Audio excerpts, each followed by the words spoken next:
去让小姐们都过来。他在和公公说什么？怎么感觉心里这么不安？陛下有旨，发带乃各位小姐私人物品，理应各归原主，请各位小姐按需上前领回，不得有。上一世，这些发带明明是留在了树上的，怎么会搞出这种幺蛾子？小姐，若最后只有您没去领，那可是违抗圣旨，这众人都在，轻则杀头，重则要诛九族的呀。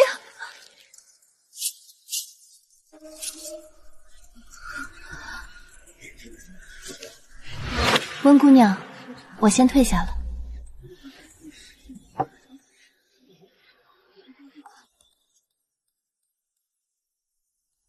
温玉姑娘，大家都领完了，怎的偏偏剩了您一位？老奴斗胆问一句，您今日可有将发带绑上去？绑过的。哦，可老奴瞧着这树上已经空无一物了。回公公，臣女兴许是方才绑得松了。这园中风大，发带想是被风吹走了。吹走了？那倒真是不巧。那姑娘可还记得你方才绑在了哪儿？在那处。回禀陛下，老奴瞧过了，那处树杈上确有发带勒过的痕迹。小姐，公公是在给台阶下呢。咱温家是四品命官，公公怕是想做个顺水人情，成全这桩婚事。不过这风啊，说不定就是侯爷的东风。冥冥之中，兴许是上天帮侯爷又选了一位妻妾。陛下，刚好今日侯爷也只选了一人，不如顺天意，让温姑娘入府纳为妾室，如何？真是好深的心机，发带飞了都能飞进侯府。凭什么？一四品官的女儿竟想赖上侯爷？妾室，他们怎会知道，我连这正妻的身份都不想要。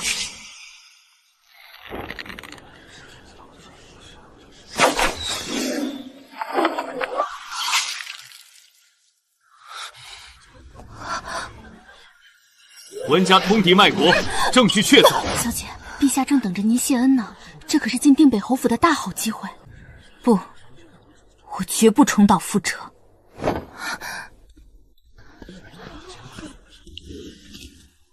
陛下，民女温玉有本请奏。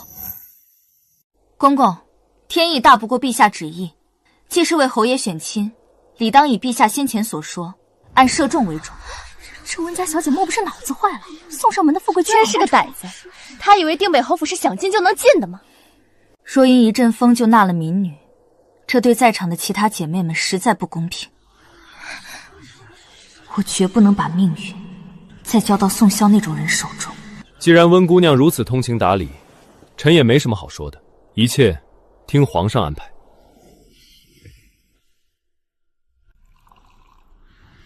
陛下，众人还等着呢。宋家权倾朝小，朕这傀儡皇帝若处理不好，怕是难以下台。但既然宋耀没回绝，朕必须得找个万全之策。朕听闻温家小姐琴棋书画样样精通，去年的诗文还摘了天香学府的头妆。如此佳人，确实可以胜任宋将军的东风。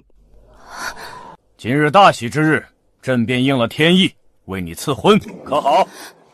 这下坏了，皇帝亲口说出这些话，连反驳的机会都没有。陛下，臣方才摘了一条发带，不知可否也沾沾喜气，赐婚与臣。谢良，他怎会来？前世他不是终身不娶吗？臣在此向陛下求个姻缘。竟然是谢相，他可从来不参加这种选亲宴，百官之首也来凑热闹。今日这是怎么了？小姐，侯爷和谢相向来文武不和，这满朝上下恐只有谢相敢在此时开口了。谢灵，前世他明明终身不娶，孤独一生，为何今生会出现在这儿？谢爱卿，你向来不喜热闹，怎么来了？快赐座。谢过陛下。今日陛下同臣讲过，晚些有定北侯的庆功宴，期间设有婚配大会。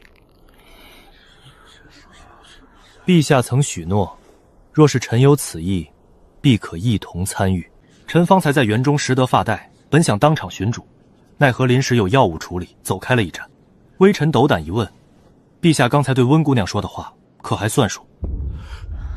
作书，当然算数。赶紧去给谢爱卿核对发带。我的心跳得好快，竟然和刚才面对宋萧时的恐惧完全不同。管不了那么多了，只要能逃离宋萧，谢灵是最好的选择。温玉小姐，您仔细瞧瞧，这可是您的发带。回公公，是，这是臣女的发带。如此，见过温氏姑娘。原来是温氏姑娘。见过谢相。她的眸子竟然生得如此好看，像是不染尘埃的深潭，却又让人看不清底色。好，甚好！郎才女貌，实乃天作之合。传朕旨意，赐婚丞相。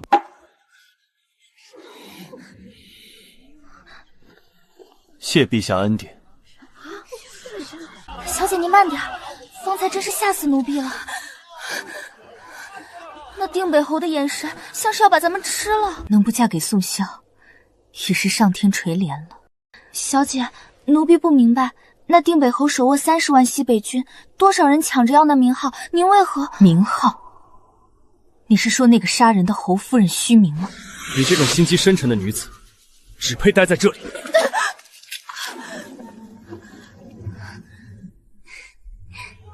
灾星！自从你抢了婉儿的正妻位，西北军的五运就散了，去给死去的将士们赔罪。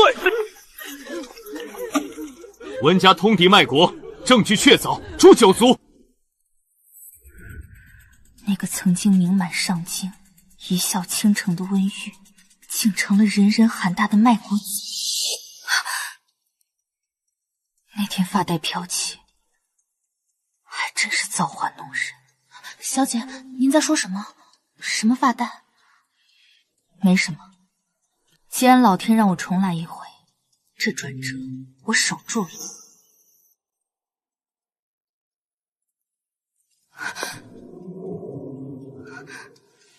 见过侯爷。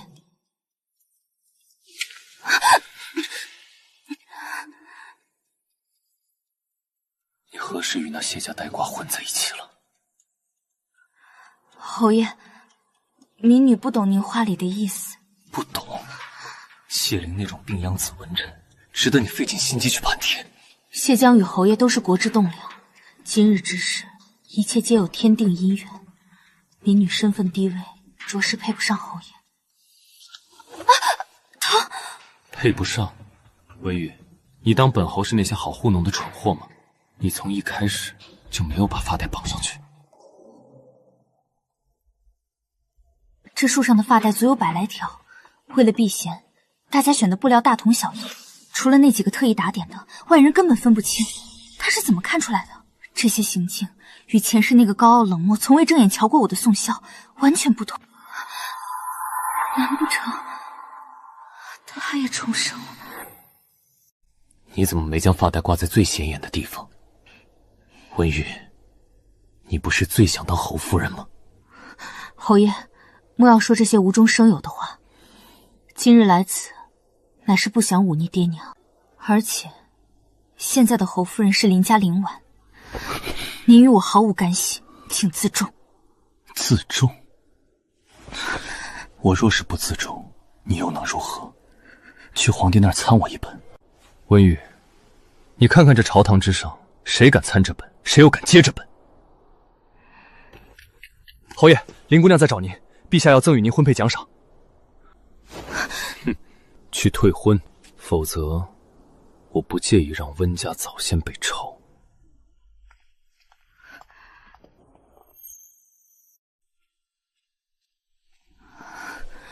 小姐，您怎么了？定北侯到底跟您落了什么？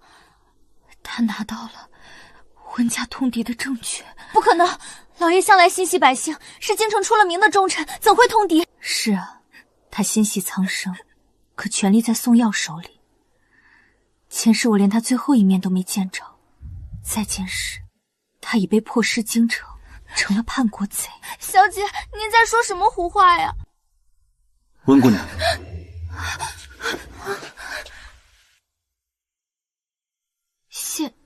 谢相，姑娘不必为了婚事感到委屈。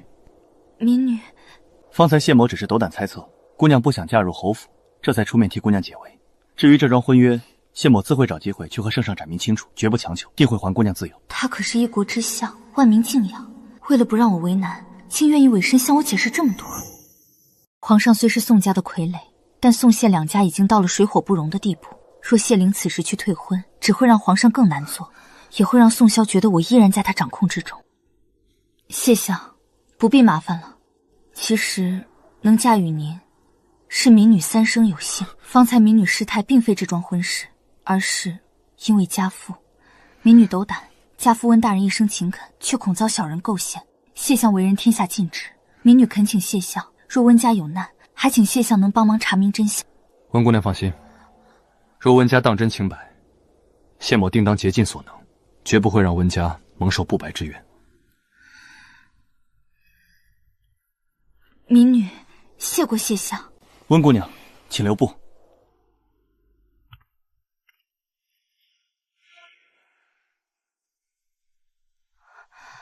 他的眸子竟然是我见过最清澈的。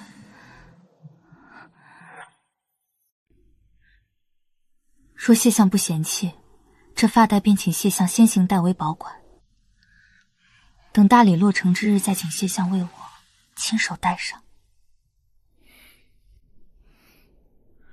好，谢某记下了。这又是怎么了？难不成是爹爹在宫里得了什么赏赐，高升了？快看，是温家小姐回来了！这就是未来的丞相夫人啊！温家真是好福气。小姐，小心脚下。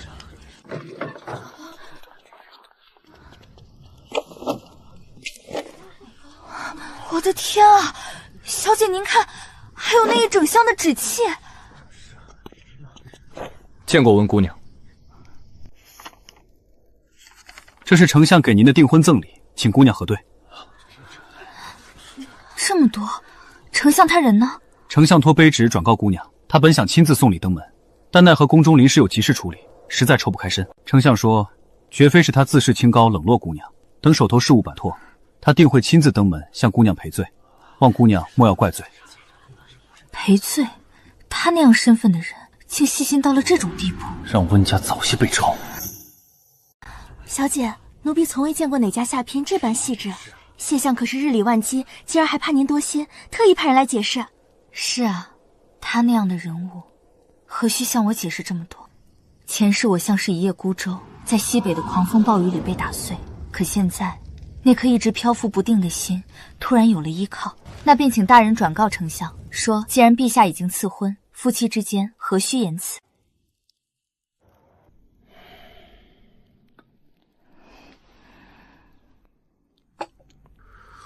玉儿，谢相是个百年难遇的好夫君，你能嫁入相府，温家也算有幸。女儿也觉得谢相与传闻中大不相同。谢灵虽然年轻，却是靠着实打实的功绩做到这丞相的位置上的。你瞧瞧，这当今天下，有几个人能游走六步，却依旧能以天下百姓为己志？老爷，谢相送来的礼单已封存入库，这是您要的茶点。谢灵虽是良配，可这京城的风浪……爹话里有话，显然还藏着很多没说，但只要知道他是在为我好，便足够了。爹，谢相入相以来，朝中对他颇多非议，尤其是边境那边。女儿听说近来西北军常有书信往来，不知爹可曾听闻边疆流言？你从哪儿听来的？只是庆功宴上听人嚼舌根，说有人与外敌暗中通气，字迹竟像极了家中的老友。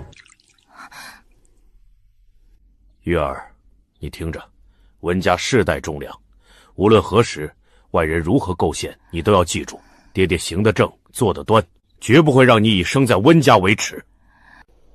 爹，女儿明白了。只要有您这句话，女儿什么都不怕。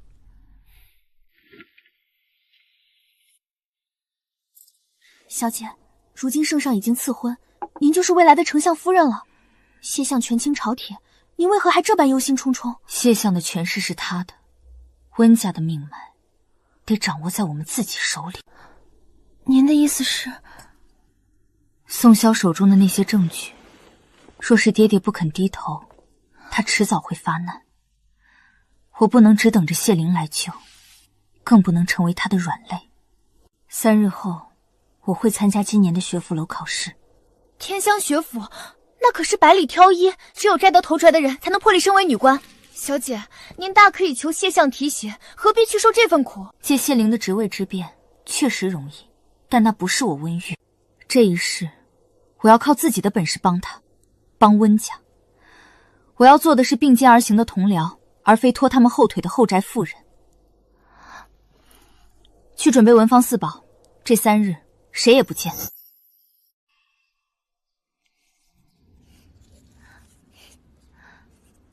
小姐，以您的才华，这届天香学府楼的头筹定是您的。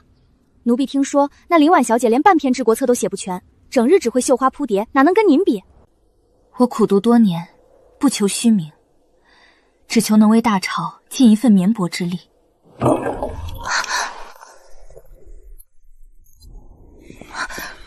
侯爷，您怎么这个时辰？3日后的学府考，把头筹让给婉儿。侯爷，您说什么？这考试关乎女子入仕名节，林婉她根本不懂策论，您这是让臣女弄虚作假。弄虚作假？本侯已经命高官提前为他做好了答案，他只需去做一做。温玉，你抢了原本属于婉儿的侯夫人名号，如今把头朝让给他，难道过分吗？他需要这个名号傍身，不然跟着本侯在军营里，他拿什么抬起头来做？可这是我苦读10年的结果，侯爷难道就从未看过我的努力吗？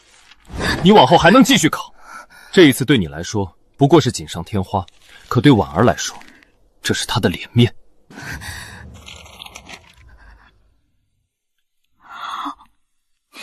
算你识相。瞧见没？那位就是曾经的京城才女，可惜啊，最后还不是连个名分都守不住，被困在这风沙里。什么才女，头筹还不是人家林夫人的？她这种灾星，就该一辈子锁在军营里。那一退掉的不仅是头筹，更是我的一生。我被永远的锁在了这西北军营中，再也没能回到那个繁华的京城。小姐，您又梦到以前的事了。前世我自觉亏欠，这一世我温玉不欠任何人。这一回，谁也别想让我让出半步。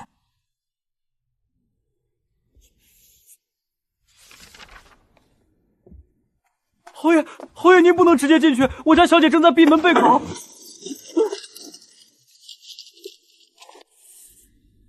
侯爷今日不陪着林姑娘，怎么有空到我这书房里来了？头筹让给婉儿吧。侯爷这话真有意思。她林婉现在不已经是你明媒正娶、人人羡意的侯夫人了吗？怎的，还看得上这区区一个学府楼的名头？她终究是一介女子，又是初入侯府，若是没些经世的才名傍身，她只会自觉出身卑微，配不上定北侯府的门楣。哦，给了这个名号，她就觉得是名冠京城的奇女子了，就能扎眼她胸无点墨的真相了。温玉，本侯在跟你商量，你非要如此咄咄逼人吗？咄咄逼人？侯爷，我倒是觉得她林婉跟你挺配的。她花钱买通关系改掉发带的颜色，你如今又想花钱化权给她买个名号，一个投机取巧，一个以势压人，你们二人不是天造地做的一对吗？温玉，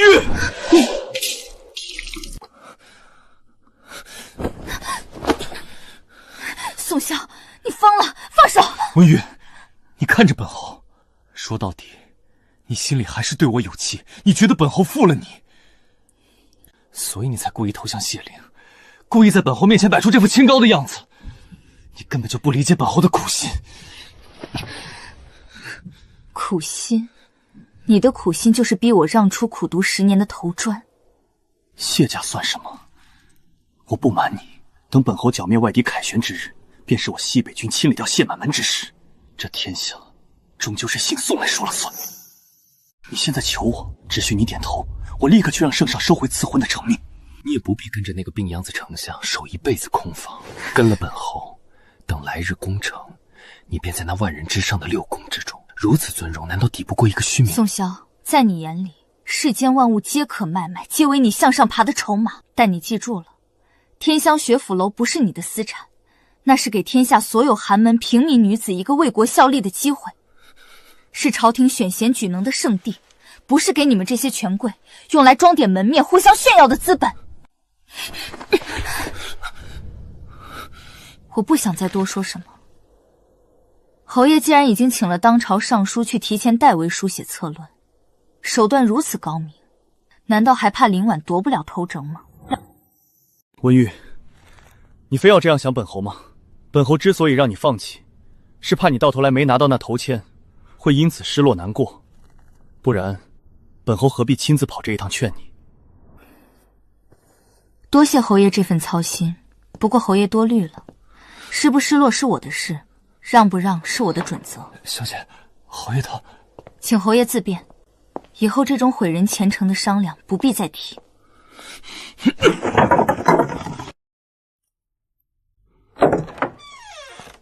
玉儿，这都丑时了，怎么还没睡？爹，您再帮我看看这一篇。宋萧说他请了尚书给林婉提前写答案，您昨日不是说那尚书？尚书，哼，当朝除了你爹我，哪还有一个有真本事的东西？他们要是能写出治国良策，当今丞相谢灵也不至于整日操劳到半夜，连觉都睡不安稳。小姐，这几日您彻夜复习，都瘦了1圈了。老爷，你也快劝劝。劝什么？不拼？难道要把温家的前程交给那个只会请托的尚书？行行行，你这倔丫头，来，这段策论关于北地税收的。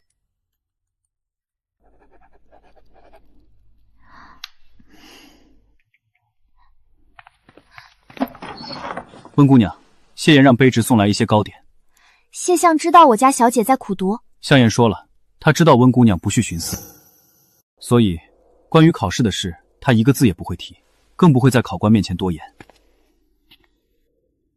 相爷差卑职送这糕点，只是想让姑娘知道，他并不是不曾想过帮你，只是更尊重姑娘的选择。此时刚过，他还没休息吗？子时偶时，正是相爷处理边关加急件的时候。去，帮我回话给相爷，糕点很甜。小姐，歇会儿吧，这糕点是相府刚送来的，还热着呢。子时已过，谢相还在处理家急事务，我若现在睡了，倒显得辜负了这份心意。麻烦大人将这封信带给谢相。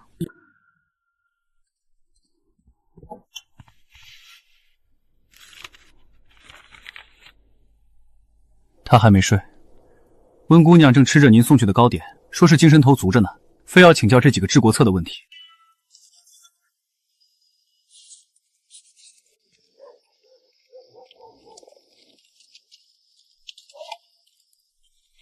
又有问题。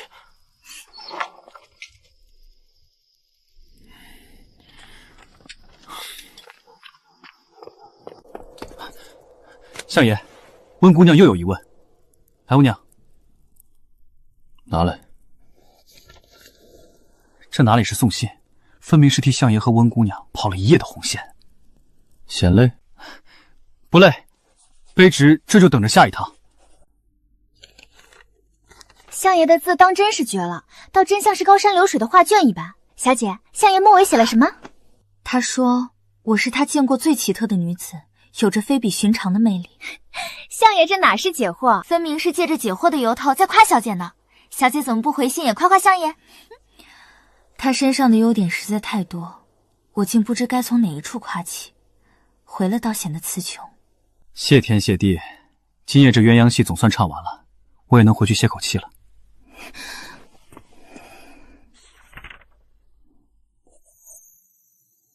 小姐，要不今日这妆化得淡些？不，化得精神些。今日是天香学府楼考试，我定要以最好的姿态走进去。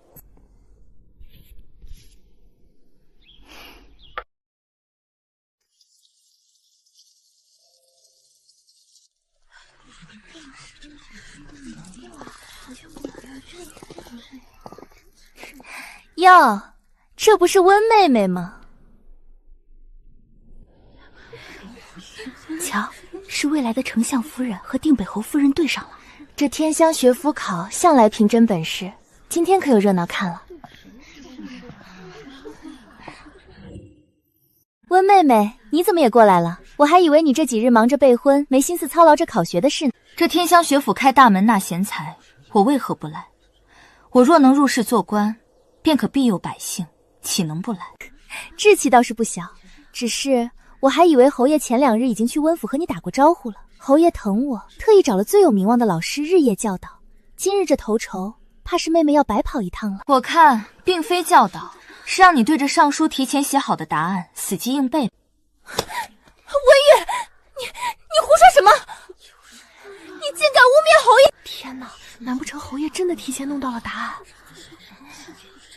林姐姐莫要动气，这学府楼乃是雅致之地，还是在卷子上见真章吧。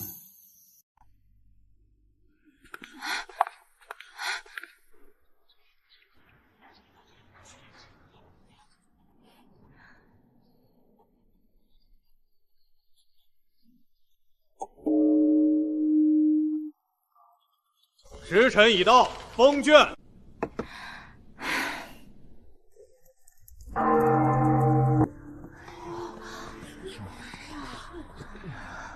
天香学府楼果然名不虚传，这些古本平时连见上一面都是奢望。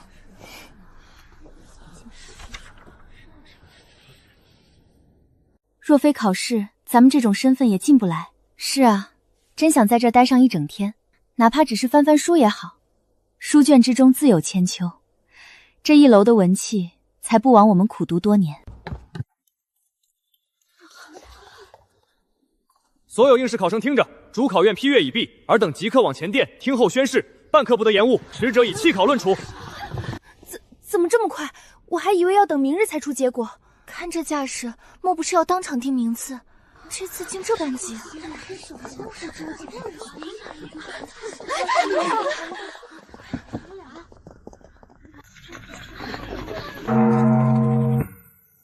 批阅已毕，今年策论奇才辈出，休以2篇文章最为出众，难分伯仲。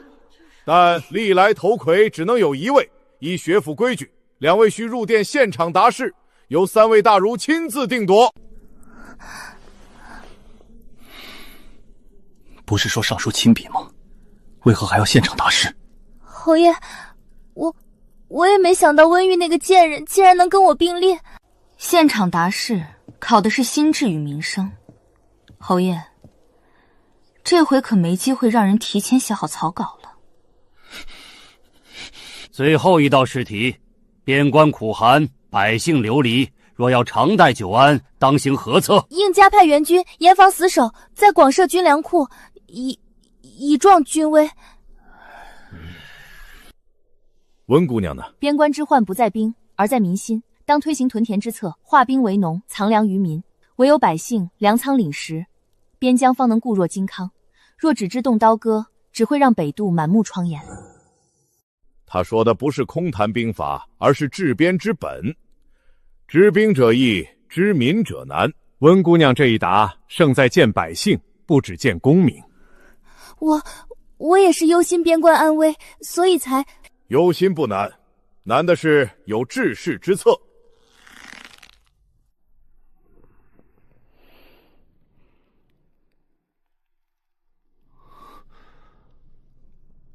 他竟懂这些，好一个屯粮之策！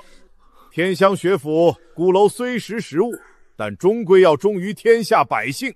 有才学便是才学，谁都偷不走。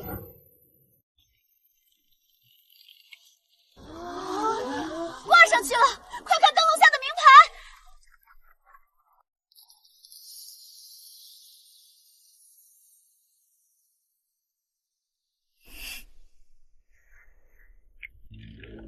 瞧见没？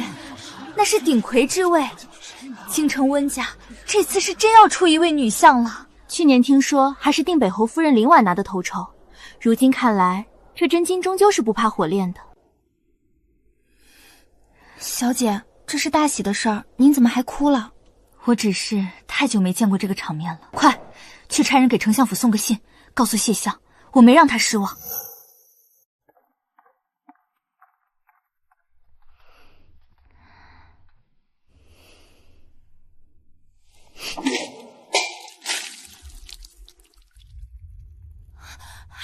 小姐的鞋。妹妹若是不想去领官服和腰牌，直说便是，何必用这种法子？现在去跟他争辩，只会引来更多人围观。他算准了吉时将至，若是我就这样一身去接御赐的腰牌，定会被那些言官说成是不敬朝廷、殿前失仪。妹妹，大家都等着看鼎魁的风采呢，你还不快去？温玉，妹妹，这吉时可是不等人的。你若是这副邋遢模样走下去，怕是这鼎魁的名声，明日就要传遍京城，成个大笑话了。温玉，谢相，您怎么来了？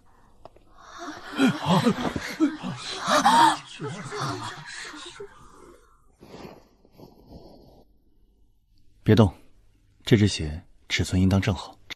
谢相，使不得，这可是学府楼顶。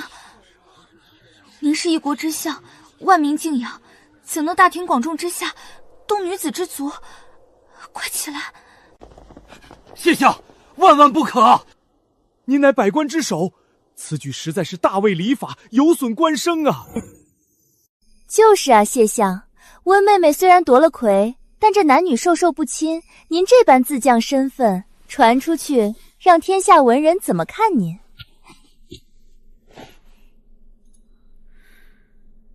忘了和各位说，温玉姑娘已经签下我的求婚书，名分早定。只是前阵子碍于谢某公务繁忙，所以迟迟没有礼成。今日我为内人穿鞋正冠，何谈失了礼数？还有这等事？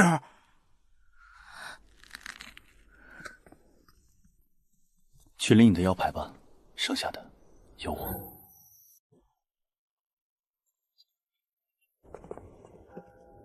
温玉姑娘，今日殿试、策论、现场答辩3项皆为上乘。你所论北地民生，不只有才学，更有济世之心。以天香学府就例，凡夺鼎魁者，可得鼎魁腰牌1枚。此牌不仅是荣誉，更是入仕凭证。温玉，接牌。谢过诸位老师。今日你以真才实学夺魁，当得起这枚腰牌。从今日起，你不只是未来的丞相夫人，你是天香学院钦定的鼎魁，也不枉你日夜苦读。前世我退了一步，退掉了自己的前程。这一世，这枚腰牌是我亲手夺回来的。恭喜你，温鼎魁。谢相，这一次我没有让。既然谢相早已定下姻缘，今日又见证温姑娘夺桂，真是双喜临门。谢相，方才温姑娘那篇策论，还有殿内答事，皆见解独到。谢相当年也在这里夺过魁。他不光夺魁，当年的卷子至今还锁在阁中当范本。温姑娘，我们当年也算教过谢相几日。原来诸位是大熟恩师，温玉失礼了。今日你是鼎魁，不必再拜。凭什么？他凭什么什么都有？记忆结束，谢某便先行带他回去。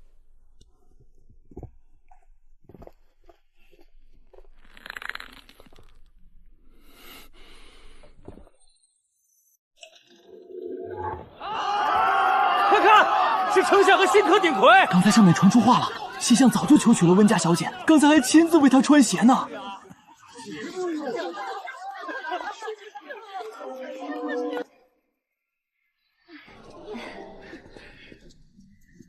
今日朝中不是传闻有急件处理吗？谢相怎么还有这有前情逸致，带我来这里看灯？朝务自然是忙不完的。那您为何还……我早些时候没来，是因为我知道以你的才学，定能在那学府楼夺魁，无需我助阵。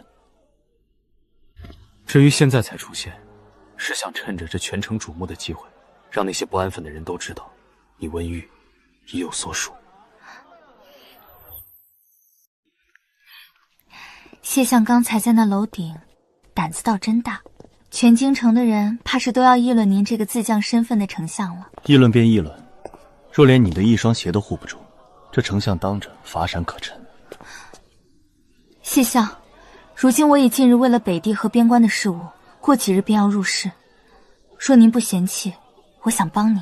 入仕之路并不平坦，我只愿你所顺累，谢某旁尚能应付，不愿你为此劳累。谢相，我夺这头筹不是为了躲在相府后院享清福的。我明确告诉你，绝不逞强，我也绝不想可可。好，那便依你。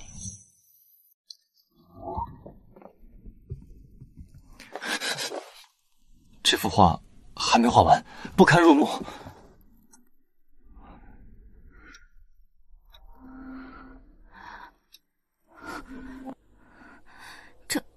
那天您竟然全看见了，从那个时候起，您就在看我。谢某，龌龊，骗了姑娘。谢相，您在说什么？那日桃林选亲，谢某并非如口中所商那般恰巧路过。谢某是得知姑娘在哪儿，便早就前往，潜伏多时。姑娘扔下发带的一举一动，谢某尽收眼底。所以，从我扔掉发带到您出面，全在您的预料之中。谢相，这难道就是您的蓄谋已久？是心悦已久。我想知道，我们平日不近女色的谢大丞进相，在新婚那天，是不是也会像现在这样小心翼翼？温玉，你怎可如此胡言？我只是问问谢相在慌什么。好了，不逗你了。既然谢相心悦已久，那便别闲着了，快点一起处理你的公务。谢某出去拿些吃食，你且先看着。没想到权倾朝野的丞相竟这般不经斗。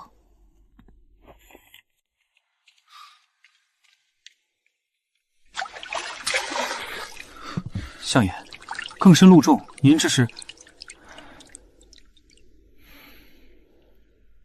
糕点拿来了吗？拿来了。厨房离这儿这么远，相爷拿个糕点，倒像淋了一场大雨。夜里燥热，用冷水净了净面。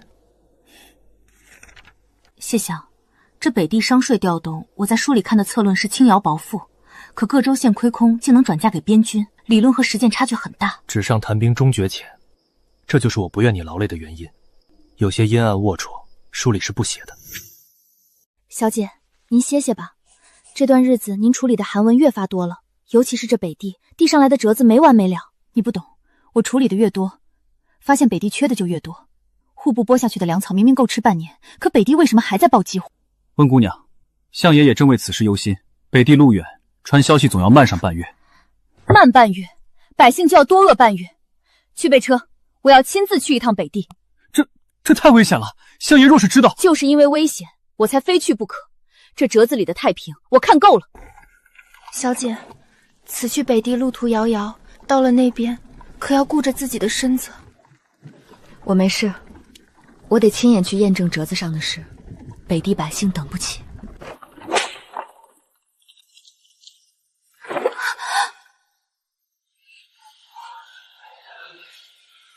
小姐，怎么会这样？不是说赈灾粮已经发下去了吗？粮？哪里有粮？大叔，朝廷拨下来的调度，难道你们一粒米也没见到？管家小姐，那宋家说战事吃紧，要在北地强行征税征粮，北渡早就被榨干了。知晓您是京城来的官，是谢相的人，这是咱村里剩下最后一口干净的饱腹粮食了。您别嫌弃，快吃吧。小姐，您一天没吃东西了，这饭……这粮食我吃不下去。去，把我们马车上剩下的干粮都拿出来，架锅做成米粥，发放给在场的所有百姓。多谢官家小姐，多谢救命之恩。宋耀横征暴敛，宋家这是要百姓的命，填他宋萧的野心。我这一碗粥，救得了这一时，救不了一世。哎，侯爷，您怎么？侯爷真是好大的威风！这北地遍布你的眼线，我前脚刚到，你后脚便能杀过来。文玉，你还是这般伶牙俐齿。你与那狗丞相谢灵大婚已过数日，却一直未理成，真当本侯什么都不知吗？那又如何？你若是假成婚，只为赌气于我，大可不必如此作践自己。我已经集结了30万兵马，等本侯清剿了外敌，头一个要清理的就是京城。清理京城，侯爷好大的野心。野心？你先看看这个，再说谁有野心。这字迹确实是爹爹的。看清楚了吗？你爹通敌的证据就在本侯手上。宋萧，这种构陷你前世就用过了。前世是前世，这是今生，自己难道能作假？他私通敌国，引狼入室，这是诛九族的大罪。我相信爹爹。他都要卖国了，你还相信他？正因他是温家人，做任何事定有他的用意。而你所谓的这些证据，未必不是为了大局而下的棋。你当真冥顽不灵？为了老头和谢灵，你连命都不要了？宋萧，证据你拿走，温家的命我前世没保住，这一世你休想带走。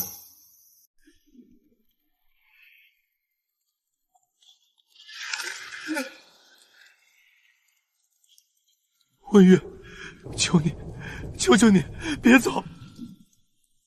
只要你回来，本侯把所有的证据都给你。本侯不仅不诛你温家，还保你温家一世荣华。侯爷，拿我爹的命做交易，这就是你所谓的求？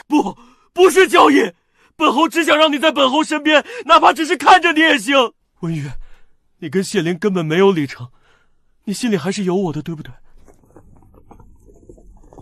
宋萧，你前世是如何待我的，你我心里都一清二楚。前世你冷落我，在那偏僻军营折磨我，甚至亲手灭我九族，那样无情。如今你为何要如此死缠烂打，纠缠不休？文玉，本侯在重来一次的时候就已经想得清清楚楚了。以前是本侯瞎了眼，本侯混账，我只愿老天给我一个重来的机会，让我好好补偿你，让我们重新开始。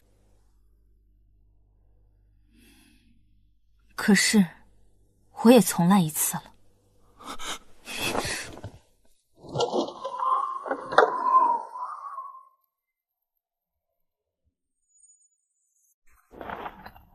温姑娘，侯爷他不用管他。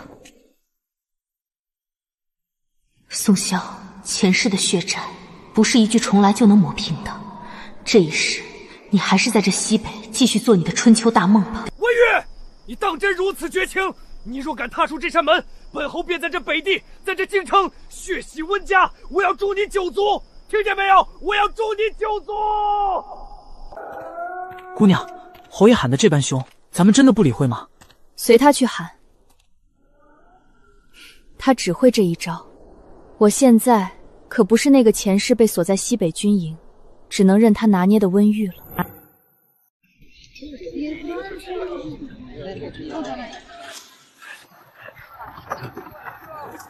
小姐，记下了，今年西北军在这一带强征了3次粮，名单上的地方官全拿了宋家的好处。这些还不够。姑娘，您是个明白人，这些证据若能递到京城谢相的手里，我们这北地百姓就有救了。老人家放心，这些消息一并都会送往谢相案头。这些证据定要亲手交到谢相手中。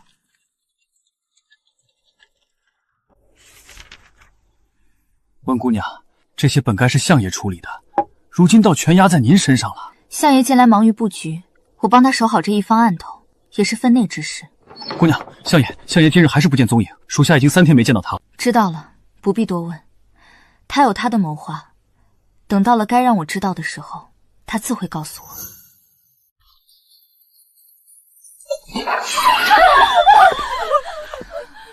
爹，宋萧来了。来得倒快。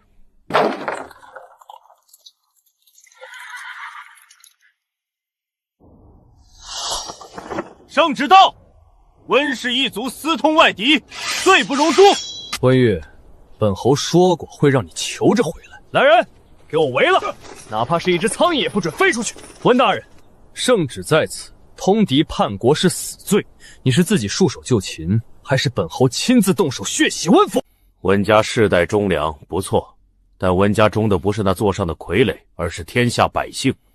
西北军暴虐，民不聊生。我调外敌兵马进京，就是要让这江山换个明主。温玉，你听到了吗？这就是你誓死效忠的温家。通敌的函件字迹凿凿，你还有什么可狡辩的？宋萧，你手里的那些函件，我早就知道了。不仅知道，而且那些所谓通敌的函件，这段时间在我案头上，我都不知处理了多少份。你一直在处理相府公务，原来你早就……侯爷，外面全是兵！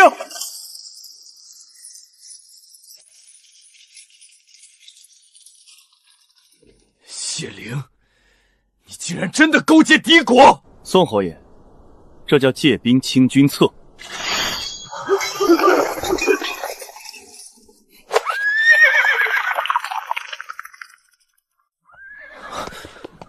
玉儿，有没有受到惊吓？我没事，只是我还以为再也见不到你们了。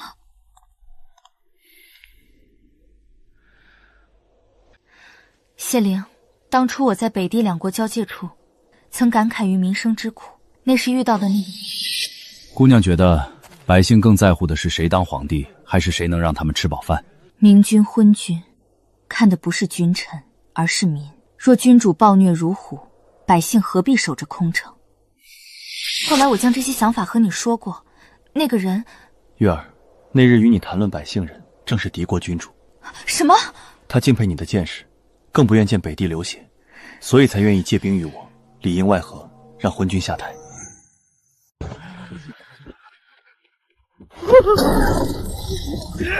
起来，下去！宣谢灵和温家是逆贼，快写！肃清，外面全是敌国的精锐和谢灵的人，这写了也没人听啊！但是我西北军还没死绝，只要指出在手，本侯就能调动关外的大军回援。快写！你还敢来送死？宋萧，你以为你还能调动西北军？这是我亲自走访北地收集的证据。你克扣军饷，强征民粮，纵容手下副将屠杀村落。你猜那些被你吸干了血的将士，是听你的尚方宝剑，还是想取你的项上人头？不可能！那些贱民怎么敢？得道多助，失道寡助。宋侯爷，你的时代结束了。宋萧不仁，害我兄弟饿死冻死，我等愿追随丞相，归顺新主。旧朝腐朽，宋氏乱国。今日起，北地赋税，开仓放粮，全免3年。温玉，我不信，重来一试，我竟还输给了你。这天说变就变，可变了天，咱家里的米缸竟满了。听说那位敌国君主与谢襄交好，兵不认血就让那位下台了。咱们百姓啊，哪管谁在上头，日子变好了才是真。新皇登基，大赦天下，谢相婚姻同庆，大家快来看啊！温姑娘，朕一直好奇，你那日为何笃定朕会出兵？因为陛下不是为了侵略，而是为了长治久安。温家小姐才智双全，协助谢相清君侧，乃是巾帼不让须眉。既然先皇赐婚在先，朕今日便锦上添花。朕宣旨，将当朝丞相谢灵赐予温玉为夫。臣谢主隆恩。谢相，这下你可真的是我的人了。臣心甘情愿。小姐，谢相说了，他要亲自盯着礼部和相府的人操办，绝不让您操半头心。玉儿，谢相当真是把整个京城都捧到了你面前，拼力克敌一城，这在咱们大朝可是头一份。爹，您放心，这一世，女儿要风风光光的嫁。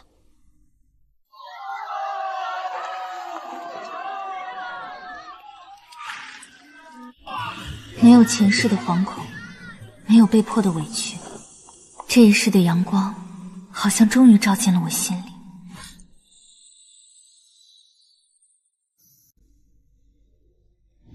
小姐，谢相刚才回头瞧您了，您怎么反倒躲起来了？总是看他，倒显得我多急切，让他这么轻易看见，不是便宜他了。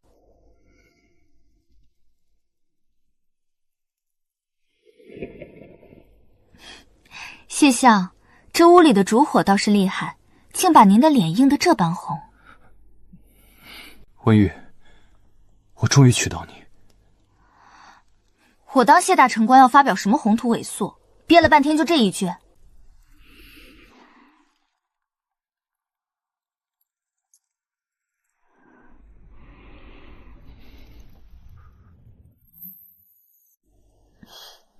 怎么，谢大丞相，这可是您求来的婚事。温玉，怎么，谢大丞相见惯了朝堂风雨，竟被这小小的一个吻定住了？你刚才……其实那天晚上在书房，看着你低头教我核对北地函件，我就想这样做了。只是那时候怕你心思乱了，没法专心处理公务，这才忍了下来。现在，这一吻是补给你的。外面都说谢相是白衣卿相，温润如玉。今晚我倒想亲自看看，我们的谢大丞相新婚是不是也一样温润？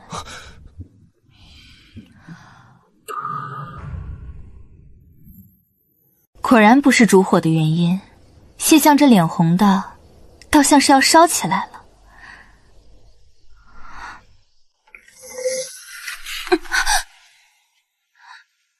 谢灵，你……温玉，我曾经有过一世，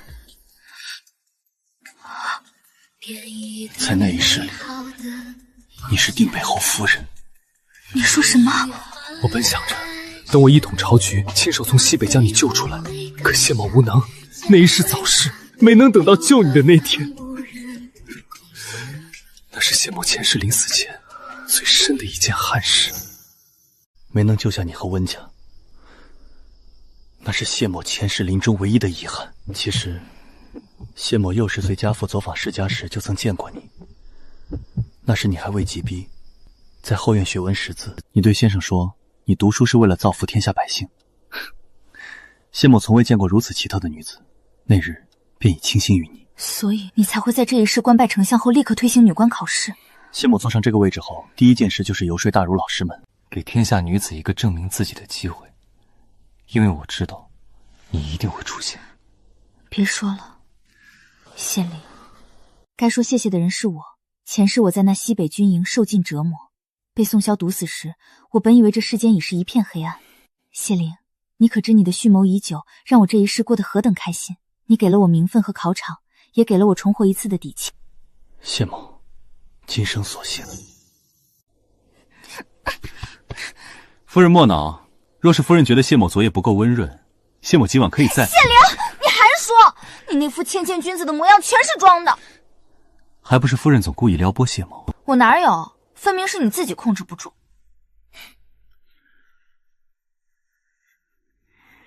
谢相，这件礼物我十分喜欢。这不是那位风光出嫁的定北侯夫人吗？怎么落得跟个疯婆子似的？文玉，救救我！救救林家！林姑娘，今日是温家大喜，你在此哭嚎是何居心？宋他不是人，他把我们林家全带去了西北，可仗他输了，他嫌我父兄是累赘，竟然把他们全杀了。从那以后，他就再也没看我一眼。这种日子本就是你自己抢过去的。我遭报应了，文玉，你不知道他死的时候有多疯。他自刎的时候，口中还疯了一样念叨着你的名字。他说，他希望再来一世，只要他一个人回来，好把你抢回去。他到死都在算计你。我懒得听这些，宋萧的死活与我何干？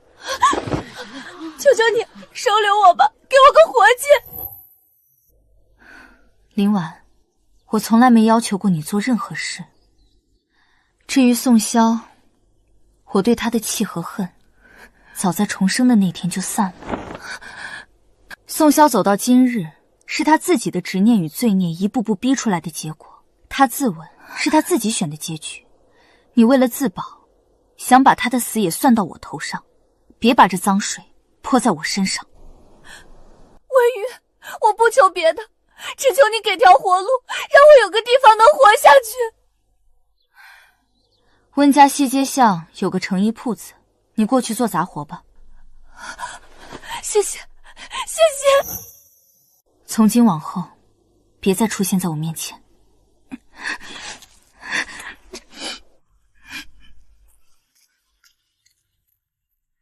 夫人，我们走吧。